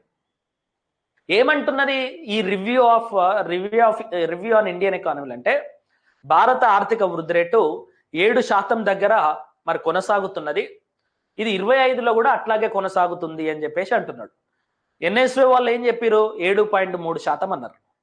రివ్యూ ఆన్ ఇండియన్ ఎకానమీ ఏం చెప్పింది, 7% అని చెప్పేసి అన్నది. ఈ రెండింటికి తేడాన్ని గుర్తుపెట్టుకోవాలి. సార్ వాళ్ళు 7.3 చెప్పారు, 7% చెప్పారు అని అంటే చెప్తారు. ఎవరెంత చెప్పారు అనేది మీరు గుర్తుపెట్టుకోవాలి. ఇదెవరు చెప్పారు సార్, ఫైనాన్స్ మినిస్ట్రీ వాళ్ళు చెప్పారు. అదెవరు చెప్పారు సార్, ఎన్ఎస్ఓ. ఏ మినిస్ట్రీ కింద పనిచేస్తుంది, ministry of statistics and programme implementation. మిమ్మల్ని క్వశ్చన్ అడిగేటప్పుడు చాలా జాగ్రత్తగా అడుగుతారు. ఏమని, ఇండియన్ ఎకానమీ పైన రివ్యూ అనేటటువంటి డాక్యుమెంట్ లో భారత వృద్ధి రేటును భారత ప్రభుత్వం ఎంత అంచనా వేసింది అంటే 7%. ఎన్ఎస్ఓ వాళ్ళు ముందస్తు అంచనాల ప్రకారం భారత వృద్ధి రేటును 2024 ఫినాన్షియల్ ఇయర్ కి ఎంత అంచనా వేశారు, 7.3%. ఇది వాస్తవ వృద్ధి రేటు గురించి మాట్లాడుతున్నా. ఇంకేం చెప్పింది సార్, 2023లో 7.2% గ్రోత్ ఉండే, 2022లో 8.7% వృద్ధి రేటు ఉండే అని చెప్పి చెప్పింది. ఓకే, సో 2023లో 7.2%, 2024లో మనకు 2022లో 8.7%. ఈ నంబర్ కూడా మీరు గుర్తుపెట్టుకోవాలి. తర్వాత ఏం చెప్పింది సార్, తర్వాత ఏం చెప్పిందంటే, గత 3 సంవత్సరాల నుండి ప్రపంచం మొత్తంలో అత్యధిక వృద్ధిని సాధిస్తున్నటువంటి దేశంగా భారత్ నిలిచింది అని చెప్పేసి చెప్తుంది. ఓకే, సో దానికి ఏమేమి దోహదం చేసేది ఉన్నాయి, సో నేను రివ్యూ మీద క్లాస్ తీసుకునేటప్పుడు చెప్తాను నేను. ఓకే, దాని తర్వాత ఏం చెప్పింది సార్ అంటే, సో ఇండియా మరి జపాన్, జర్మనీను దాటేసి 2030 వరకు థర్డ్ లార్జెస్ట్ ఎకానమీగా మనము ఓకే చేరుకోబోతున్నాము. 2030 కల్లా మనము $7 ట్రిలియన్ ఎకానమీని సాధించాలి అని చెప్పేసి అనుకున్నాం. ఈ రెండు స్టేట్మెంట్లే ఇంపార్టెంట్ మనకు. సో ఎందుకు సాధించాలనుకుంటాం మన దానికి కారణాలు ఇచ్చిండు. ఇక్కడ ఈ గ్రోత్ ఎందుకు వచ్చింది అనేటటువంటి దానికి కూడా కారణాలు ఇచ్చిండు. సో అవన్నీ నేను తర్వాత చెప్తాను. ఇప్పుడు మీరు గుర్తుపెట్టుకోవాల్సింది ఏంటంటే, సో ఏం చెప్తారు, 2030 కల్లా జపాన్, జర్మనీని దాటేసి మరి $7 ట్రిలియన్ జీడిపితో మూడవ అతిపెద్ద ఆర్థిక వ్యవస్థగా మారబోతుంది.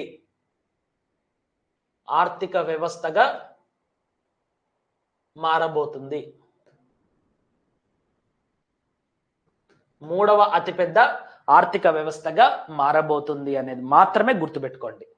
ఓకే, సో ఎక్కడ చెప్పారు ఇది రివ్యూ ఆన్ ఇండియన్ ఎకానమీ అనేటటువంటి డాక్యుమెంట్ లో చెప్పారు. ఇది గుర్తుపెట్టుకోండి, ఎవరు చెప్పారు, ఎక్కడ చెప్పారు అనేది. Okay, so now come to the next one, interim budget అంటే ఏంటి, తాత్కాలిక బడ్జెట్ లో కూడా గ్రోత్ రేట్ గురించి మాట్లాడిరు. ఏం మాట్లాడి సార్ గ్రోత్ రేట్ గురించి అని అంటే, ఇగో అదే గ్రోత్ రేట్ ఎన్ఎస్ఓ ఏం చెప్పిందో ఆ గ్రోత్ రేట్ గురించి మాత్రమే మాట్లాడిరు. ఏమని, 23-24లో Bharat real GDP growth rate 7.3% ఉండబోతుంది. తర్వాత ఫినాన్షియల్ ఇయర్ 2023-24లో రిజర్వ్ బ్యాంక్ ఆఫ్ ఇండియా ఇంతకు ముందు 6.5% ఎస్టిమేట్ చేసినటువంటి గ్రోత్ రేటు ప్రస్తుతం దాన్ని మార్చి 7% పెంచింది. ఎందుకు పెంచింది సార్ అని అంటే ఇండస్ట్రియల్ సెక్టర్ గ్రోత్ అవుతుంది, సప్లై ఆఫ్ మనీ పెరుగుతుంది, కాబట్టి 6.5% కాదు 7% గ్రోత్ వస్తుందని చెప్పింది. ఎన్ఎస్ఓ ఎంత చెప్పింది? 7.3%. ఆర్బీఐ ఎంత చెప్పింది? 7% చెప్పింది. ఈ రెండు మరి గుర్తుపెట్టుకోండి. దాంతో పాటుగా బడ్జెట్లో ఆల్రెడీ నేను ఇది డిస్కస్ చేసిన, డోంట్ వరీ. తర్వాత ఐఎంఎఫ్ అనేటటువంటి సంస్థ, ఇది మోస్ట్ ఇంపార్టెంట్, ఇది మీకు ఎగ్జామినేషన్ లో అడుగుతాడు. ఐఎంఎఫ్ అనేటటువంటి సంస్థ వరల్డ్ ఎకనామిక్ అవుట్లుక్ అనేటటువంటి డాక్యుమెంట్ ను ఇది పబ్లిష్ చేస్తుంది. వరల్డ్ ఎకనామిక్ అవుట్లుక్, తెలుగు వాళ్ళు కూడా వరల్డ్ ఎకనామిక్ అవుట్లుక్ అనేటటువంటి పేరునే చదవాలి. వీళ్ళు ఏం చెప్పారనంటే అక్టోబర్ 2023లో ఒక నివేదిక ఇచ్చిరు. ఈ వరల్డ్ ఎకనామిక్ అవుట్లుక్ అనేటటువంటి నివేదికని ఇచ్చి సార్ మీరు ఇంగ్లీష్ లోనే ఉంది, తెలుగులో మొత్తం తెలుగులోనే చెప్తున్నా, ఓకే? సో ప్రతి అంశాన్ని కూడా తెలుగులో ట్రాన్స్లేట్ చేసి చెప్తున్నా. స్కూల్ పిల్లల్లాగా మళ్ళీ నాకు కంప్లైంట్ పెట్టకండి దయచేసి. ఐఎంఎఫ్ అనేటటువంటి సంస్థ వరల్డ్ ఎకనామిక్ అవుట్లుక్ ను విడుదల చేస్తుంది. ఇది అక్టోబర్ 2023లో విడుదల చేసినప్పుడు ఏం చెప్పింది అని అంటే 2023-24లో భారత వృద్ధి రేటు 6.3% ఉండబోతుందని చెప్పింది. సో ఐఎంఎఫ్ ఏం చెప్పింది సార్? 6.3%. ఆర్బీఐ ఎంత చెప్పింది సార్? 7%. ఎన్ఎస్ఓ ఎంత చెప్పింది సార్? 7.3%. అంతకుముందు జూలై 2023లో 6.1% ఉంటుందని చెప్పింది ఐఎంఎఫ్. కానీ అక్టోబర్లో చెప్పినప్పుడు మాత్రం 6.1 కాదు 6.3 ఉంటుందని చెప్పేసి చెప్పింది. సో 6.1 నుండి ఎంతకు పెంచింది? 6.3%. ఇంతకుముందు 6.5 నుండి ఎంతకు పెంచింది ఆర్బీఐ? 7%కి పెంచింది. తర్వాత ఏం చెప్పింది సార్ అని అంటే గ్లోబల్ గా ప్రపంచ ఆర్థిక వ్యవస్థ 3% దగ్గరనే ఉన్నది. సో ప్రపంచ ఆర్థిక వ్యవస్థ యావరేజ్ గా 3% దగ్గర గ్రోత్ అవుతున్నప్పుడు కూడా భారతదేశము 6.3% దగ్గర గ్రోత్ అవుతుంది అని ఐఎంఎఫ్ చెప్పింది. ఇంకేం చెప్పింది సార్ ఐఎంఎఫ్ అని అంటే 2027 నాటికే భారతదేశం 3వ ఆర్థిక అతిపెద్ద దేశంగా అవతరించబోతుంది. ఎప్పటికి సార్? 27 నాటికి. చాలా మంది పేపర్లలో ఇవి చూసి కన్ఫ్యూజ్ అయ్యారు. 3వ, ఓకే, సో 3rd లార్జెస్ట్ అతిపెద్ద ఆర్థిక వ్యవస్థ. మనకంటే ముందెవరు ఉంటారు? అమెరికా ఉంటుంది, చైనా ఉంటుంది, తర్వాత మనమే ఉండబోతున్నాం 27 నాటికి. వీళ్ళు ఏం చెప్పారు? బడ్జెట్ల 30 నాటికి అని చెప్పారు. బడ్జెట్లో ఏం చెప్పారు? 30 నాటికి అని చెప్పారు. బట్ మనకు బడ్జెట్లు అంటున్నా, ఈ రివ్యూలో ఏం చెప్పారు? 30 నాటికి అని చెప్పారు. ఓకే, సో ఇక్కడ మాత్రం 27కి అని చెప్పేసి చెప్పారు. ఓకే, నౌ ఒక్కసారి ఇది గమనించండి. సో 2027 అని చెప్పేసి గుర్తుపెట్టుకోండి. యావరేజ్ గా 30 అని చెప్పేసి చెప్పారు. సో 2027 కనుక మీరు గుర్తుపెట్టుకుంటే ఇక్కడ చూడండి, జీడిపి ఐఎంఎఫ్ ప్రొజెక్షన్, ఈ సుక్కల గీతలు ఉన్నాయన్నీ IMF projections. Assuming 8.3% normal growth rate, అంటే ఈ ఇయర్ నుండి భారతదేశం ప్రతి సంవత్సరం కూడా 8.3% గ్రోత్ రేట్ తోటి కనుక పోతే 2027 నాటికి మనం 3rd లార్జెస్ట్ ఎకానమీగా మారబోతున్నాం. ఎవరెవరిని మనం దాటిపోతున్నాం? జర్మనీని, జపాన్ దాటి మనం 3rd లార్జెస్ట్ ఎకానమీగా ఉండబోతున్నాం. ఓకే, సో ఇండియాస్ జీడిపి ఇక్కడ చూడొచ్చు మీరు. ఇండియా జీడిపి 2023లో గీడున్నది. యుఎస్ఏ, చైనా, జపాన్, జర్మనీ తర్వాత మనం ఉన్నాం 5వ ప్లేస్లో ఉన్నాం 2023లో. సో ఈ 5వ ప్లేస్ లో ఉన్నటువంటి మనము ఓకే మెల్లమెల్లగా ఈ ప్లేస్ కి పోవాలి అని చెప్పేసి ఉవ్విల్లురుతున్నాం. ఎప్పటి వరకు పోవాలని అనుకుంటున్నాం మనం? 27. ఇట్లా పోతామని ఎవరు చెప్పారు మనకు? ఐఎంఎఫ్ వాళ్ళు చెప్పారు. ఐఎంఎఫ్ వాళ్ళు చెప్పారు కాబట్టి మనం నమ్ముతున్నాం. ఓకే, సో నిర్మలా సీతారామన్ గారు కూడా ఏం చెప్పారనంటే 2027 కల్లా 3వ అతిపెద్ద ఆర్థిక వ్యవస్థగా భారత్ ఉండబోతుంది అని చెప్పేసి ఆమె రీసెంట్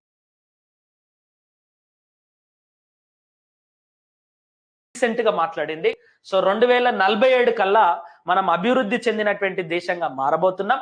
2027-28 కల్లా మనం మరి దాదాపుగా 3వ అతిపెద్ద ఆర్థిక వ్యవస్థగా మారబోతున్నామని చెప్పేసి నిర్మలా సీతారామన్ గారు చెప్పారు. ఓకే, దాంతో పాటుగా India to be okay, so 30 trillion economy by 47. Okay, so 2027 కల్లానేమో 7 trillion ఆర్థిక వ్యవస్థ. 7 ట్రిలియన్ అంటే ఏంటి? జీడిపి. జీడిపి అంటే ఏంటి? మనం ఉత్పత్తి చేసేటటువంటి వస్తు సేవల యొక్క ద్రవ్య విలువ. 2047 కల్లా ఏమైతుందండి? 30 ట్రిలియన్ల డాలర్ల ఆర్థిక వ్యవస్థగా మనం మారబోతున్నామని చెప్పేసి నిర్మలా మేడం చెప్పారు. ఓకే, ఇంకొన్నేళ్లలో 3వ అతిపెద్ద ఎకానమీ, 25 ఏళ్లలోనే అభివృద్ధి చెందినటువంటి భారతదేశంగా మనం మారబోతున్నామని చెప్పేసి మన మోడీ కూడా చెప్పిండు. కాబట్టి మీరు నమ్మాలి. ఓకే, నమ్మకపోతే ప్రాబ్లం అవుతుంది మీకు. తర్వాత ఇప్పుడు ఈ ఎకానమీకి సంబంధించి మొన్న మనకు ఇండియన్ ఎకానమీ ఎట్లా గ్రో అవుతుంది అనేది కనుక ఒకసారి రివ్యూ చేసిరు. సో 15 నుండి 2014 వరకు ఏం జరిగింది అంటే యూపీఏ గవర్నమెంట్ వరకు, తర్వాత 14 నుండి ఇప్పుడు 24 వరకు ఏం జరిగింది అనేటటువంటి అంశాలని చెప్పారు. సో 14 వరకు ఎక్కడ కూడా మనకు 7% కంటే ఎక్కువ గ్రోత్ రేట్ వచ్చినట్టు లేదు, యావరేజ్ గ్రోత్ రేట్ వచ్చినట్టు. ఎందుకు లేదు సార్ అని అంటే ఆహార ద్రవ్యోల్బణం ఎక్కువ ఉన్నది. ఓకే, ఆహార ద్రవ్యోల్బణం, ఆహార ద్రవ్యోల్బణం బ్రేక్ ఇస్తలేను, ఎందుకంటే ఇది మిస్ అయితే మళ్ళీ ఫ్లో మిస్ అవుతాం. తర్వాత నిర్మాణాత్మక అడ్డంకులు,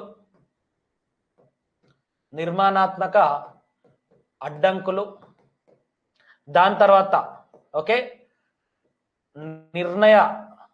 నిర్ణయాలలో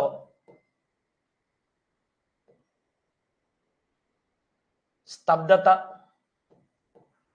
తర్వాత సరిపోని సబ్సిడీలు, దాని తర్వాత ఓకే అతిపెద్ద ఇన్ఫార్మల్ సెక్టర్, అనియత రంగం. ఎందుకు 5% గ్రోత్ రేట్ దగ్గరనే మనం ఉన్నామంటే అప్ టు 2014 వరకు ఇప్పుడు ఈ 5 కారణాలని చెప్పారు. ఏమని? ఆహార ద్రవ్యోల్బణం ఎక్కువ ఉండడం, నిర్మాణాత్మకమైనటువంటి అడ్డంకులు ఉండడం, నిర్ణయాలలో స్తబ్దత ఉండడం, సరిపోని సబ్సిడీలు సరిగ్గా లేకపోవడం, మరియు అతిపెద్ద అనియత రంగాన్ని ఇన్ఫార్మల్ సెక్టర్ ఎక్కువ ఉంది. కాబట్టి ఒక్కసారి రాసుకోండి. ఇప్పుడు 2014 నుండి 24 మధ్యలో ట్రాన్స్ఫర్మేటివ్ గ్రోత్ ఉన్నది. ట్రాన్స్ఫర్మేటివ్ గ్రోత్ అంటే ఏంటి? పరివర్తన చెందిన వృద్ధి ఉంది. పరివర్తన చెందిన వృద్ధి అంటే ఎక్కువ వృద్ధి ఉంది అని చెప్పేసి అర్థం. ఎందుకున్నది సార్ అని అంటే కొన్ని కారణాలు చెప్పారు. ఏంటి? Numerous structural reform strengthened the macroeconomic fundamentals. అంటే రకరకాల నిర్మాణాత్మక చర్యలు భారత స్థూల ఆర్థిక అంశాలను బలోపేతం చేశాయి.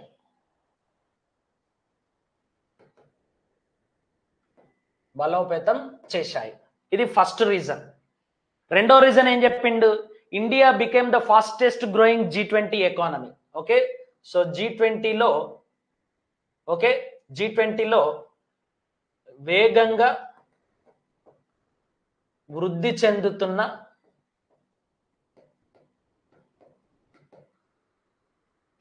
దేశంగా భారత్ నిలిచింది. తద్వారా ఏమైతుంది?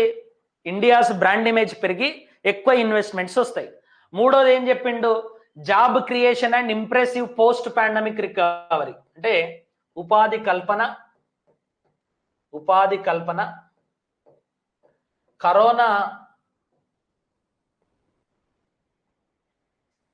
కరోనా అనంతరం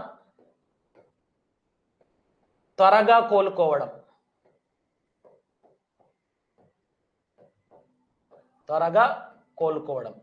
తర్వాత కొన్ని కీ రిఫార్మ్స్ తీసుకొచ్చారు. కీ రిఫార్మ్స్ అంటే ఏంటి? ముఖ్యమైన సంస్కరణలు తీసుకొచ్చారు. అందులో goods and services tax, okay, GST అనేటటువంటి దాన్ని తీసుకొచ్చారు. తర్వాత insolvency and bankruptcy code, IBC code అంటారు దీన్ని. సో ఏదన్నా ఒక కంపెనీ మూతపడాలి అని అనుకున్నప్పుడు ఆ మూత పడేయడానికి కావాల్సినటువంటి ప్రొసీజర్ను ఈ ఐబిసి కోడ్ చెప్తుంది. తద్వారా ఏమవుతుంది, ఒక కంపెనీ తొందరగా మూతపడేటటువంటి అవకాశాన్ని ఇది ఇస్తుంది. అట్లనే కోర్టులలో ఉందనుకోండి, సో భారత ఆర్థిక వ్యవస్థ స్తంభిస్తుంది అన్నట్టు. తర్వాత ఇన్ఫ్రాస్ట్రక్చర్ డెవలప్మెంట్ అంటే మౌలిక సదుపాయాల అభివృద్ధి.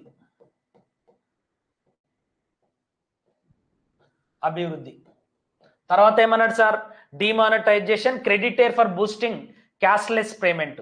డిమానిటైజేషన్ అంటే ఏంటి, నోట్ల రద్దు.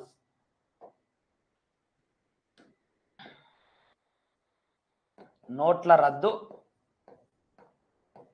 ఓకే. ఇంకేం చేసింది ఇది, నోట్ల రద్దు, ఓకే. నగదు రహిత లావాదేవీలను ప్రోత్సహించింది.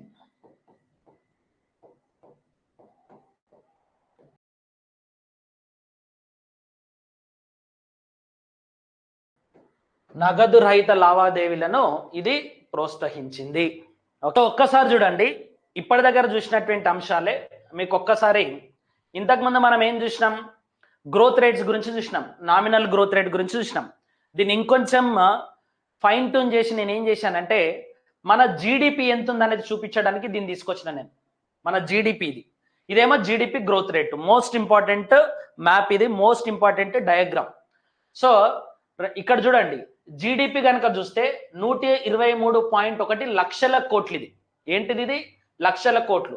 131, 139, 145. ఇక్కడ జీడిపి తగ్గింది, జీడిపి గ్రోత్ రేట్ తగ్గింది. తర్వాత 136 నుండి 149, 160, 171. కానీ పెరిగేటటువంటి రేటులో మాత్రం ఏమున్నది, కొంత తేడా ఉన్నది. కాబట్టి మీరు జీడిపి గ్రోత్ రేటు, జీడిపి రెండు కూడా ఈక్వల్ కాదు, రెండు వేరు వేరు అనేటటువంటి అంశాలని మీరు గుర్తుపెట్టుకోవాలి. సో ఒక్కసారి దీన్ని కూడా రాసుకోండి మీరు, okay. India's GDP growth rate చూపిస్తున్నాను మీకు, అండ్ ఇక్కడ అబ్సల్యూట్ నంబర్ కూడా చూపిస్తున్నాను. ఒక్కసారి 2013-14 నుండి 23-24 అంటే కంప్లీట్ వాస్తవ జీడిపి మరియు వాస్తవ జీడిపి వృద్ధి రేటు. వాస్తవ జీడిపి మరియు వాస్తవ జీడిపి వృద్ధి రేటు. సో వాస్తవ జీడిపి దేంట్లో చెప్తున్నాడు ఆయన, లక్షల కోట్లు, ఓకే, లక్షల కోట్లు. వాస్తవ జీడిపి వృద్ధి రేటు దేంట్లో చెప్తాడు ఆయన, పర్సెంటేజ్లలో చెప్తాడు. సో ఒక్కసారి ఇది చేసిన కూడా మన అరవింద్ సుబ్రహ్మణ్యం అని చెప్పేసి ఆయన ఫార్మర్ చీఫ్ ఎకనామిక్ అడ్వైజర్. ఈయన ఏమంటాడంటే, జీడిపి లెక్కలు నాకే అర్థమైతే లేవు, ఓకే. సో మొన్న Q3లో ఇచ్చినటువంటి లెక్కలు ఏం లెక్కలు ఇచ్చిరో కూడా నాకు అర్థమైతే లేదు. సో చాలా ఫిషీ ఉన్నదని చెప్పేసి ఈయన చెప్తున్నాడు. దాంతో పాటుగా ఇంతకుముందు మనకు ఈ deputy governor of the reserve Bank of India కూడా సో ఈ జీడిపి లెక్కలలో ఏదో మతలబ్ ఉంది అని చెప్పేసి ఈయన చెప్తున్నాడు, ఓకే. సో అయినా కూడా మీరు ఇన్ని తెలుసుకున్న తర్వాత కూడా governor of the reserve Bank of ఇండియాకి మాజీ chief economic adviser, economic survey ఎవరు రాస్తారు దేశంలో, చీఫ్ ఎకనామిక్ అడ్వైజర్ రాస్తాడు. అది దానికి పనిచేసినటువంటి వ్యక్తి కూడా అర్థమైతలేదంట. అట్లా మనకు ఇమ్మీడియట్ గా అర్థం కావాలనేటటువంటి ఆశ ఉండొద్దు. మీరు రెగ్యులర్ గా చదువుతుండండి, కన్సిస్టెన్సీని మెయింటైన్ చేయండి, నన్ను ఇన్స్పిరేషన్ గా తీసుకోండి. నేను ఎంత కన్సిస్టెన్సీగా క్లాసెస్ చెప్తున్నాను, ఎంత కన్సిస్టెన్సీగా నేను టైంకు మీకు క్లాసెస్ స్టార్ట్ చేస్తున్నాను, ఎంత కన్సిస్టెన్సీగా నేను స్లైడ్స్ ని ప్రిపేర్ చేస్తున్నాను, ఎంత కన్సిస్టెన్సీగా మోస్ట్ అప్డేటెడ్ మెటీరియల్ నేను తీసుకొస్తున్నాను అనేది మీరు నన్ను ఇన్స్పిరేషన్ గా తీసుకుంటే ఒక్క రోజు కూడా మీరు క్లాస్కు లేట్ రావద్దు, ఒక్క రోజు కూడా క్లాస్ మిస్ కావద్దు. ఎవ్వరు ఏమన్నా కానీ ప్రపంచంలో అట్లా చేసినప్పుడు మీకు ఉద్యోగం వస్తుంది. సో ఇది జీడిపికి సంబంధించినటువంటి స్టోరీ. సో ఇప్పటికి కూడా మనం సో ఈ పర్సెంటేజ్ల పైననే పోరాడుతూ ఉన్నాం. పర్సెంటేజ్ని ఎప్పుడు అందుకోవాలనేటటువంటి దానికోసమే పోరాడుతున్నాం. కానీ ఈ గ్రోత్ రేట్ వల్ల వచ్చేటటువంటి ప్రయోజనాలు నిజంగా ప్రజలకు అందుతున్నాయంటే చెప్పలేం. ఈ గ్రోత్ రేట్ వల్ల నిజంగా ఉద్యోగాలు సృష్టించబడుతున్నాయి అంటే చెప్పలేం. గ్రోత్ రేట్ వల్ల పేదరికం తగ్గుతుందంటే చెప్పలేం. గ్రోత్ రేట్ వలన నిరుద్యోగం ఏమైనా తగ్గుతుందంటే చెప్పలేం. గ్రోత్ రేట్ వలన అసమానతలు ఏమైనా తగ్గుతున్నాయంటే అది చెప్పలేం. మరి ఏం చెప్పగలుగుతాం సార్? గ్రోత్ రేట్ ఎంత వచ్చిందో మాత్రమే చెప్పగలుగుతాం అంతే. సో గ్రోత్ రేట్ మిగతా అంశాల మీద ఎట్లాంటి ప్రభావం చూపిస్తుంది అనేది మనం పావర్టీ, అన్ఎంప్లాయ్మెంట్, సస్టైనబుల్ డెవలప్మెంట్ ఇవన్నీ కూడా డిస్కస్ చేసేది ఉంది కదా. సో అక్కడ మనము డిస్కస్ చేద్దాం. ఇప్పటికీ కూడా మనము ఈ గ్రోత్ వెంట పరిగెత్తుతూనే ఉన్నాం. మానవుని యొక్క నేచర్ ఏంటి అని అంటే నంబర్లు పెంచుకోవాలి. ఆయన నంబర్ల వెనుక పరిగెత్తడం వల్ల